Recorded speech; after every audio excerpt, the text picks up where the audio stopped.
2026 T20 world cup schedule అయితే release చేశారు. February 7th నుంచి అయితే మ్యాచెస్ అయితే స్టార్ట్ అవుతాయి. పాకిస్తాన్ నెదర్లాండ్తో మ్యాచ్ స్టార్ట్ అవుతుంది. ఇండియా USA కూడా February 7th అయితే ఉంది మ్యాచ్. ఓవరాల్గా 4 గ్రూప్స్ అయితే ఉంటాయి. 4 గ్రూప్స్లో ఒక్కొక్క గ్రూప్లో 5 టీమ్స్ అయితే ఉంటాయి.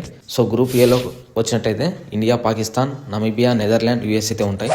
Group below Sri Lanka, Australia, Ireland, Zimbabwe, Oman. So ఇది కూడా పర్వాలేదు, ఇక్కడ శ్రీలంక, ఆస్ట్రేలియా అయితే క్వాలిఫై అవుతాయి. అలాగే గ్రూప్ ఏకి వచ్చినట్లయితే ఇండియా, పాకిస్తాన్ అవుతాయి. Group C England, West Indies, Bangladesh, Nepal, Italy. ఇక్కడైతే ఇంగ్లాండ్, వెస్టిండీస్ మ్యాక్సిమం ఛాన్సెస్ అయితే ఉన్నాయి. అలాగే group D, so last group ఇది. South Africa, Afghanistan, New Zealand, Canada, UAE.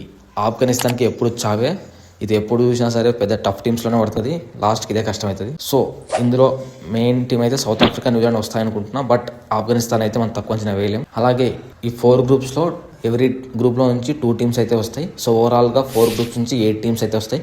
ఆ 8 టీమ్స్కి Super 8 అని పెడతారు. ఆ Super 8లో టాప్ 4 తీసుకుని టాప్ 4 సెమీఫైనల్స్, సెమీఫైనల్లో విన్ అయితే ఫైనల్. సో మీరు ఏ టీమ్స్ సెమీఫైనల్కి వస్తాయనుకుంటున్నారు కామెంట్ చేయండి. అలాగే ఫైనల్లో విన్నర్ ఎవరవుతారని కామెంట్ అయితే చేయండి. పర్ఫెక్ట్గా ప్రెడిక్షన్ చేసిన వాళ్ళకి ఏదైనా సరే ఒక గిఫ్ట్ అయితే ఇస్తాం. సో కామెంట్ అయితే చేయండి.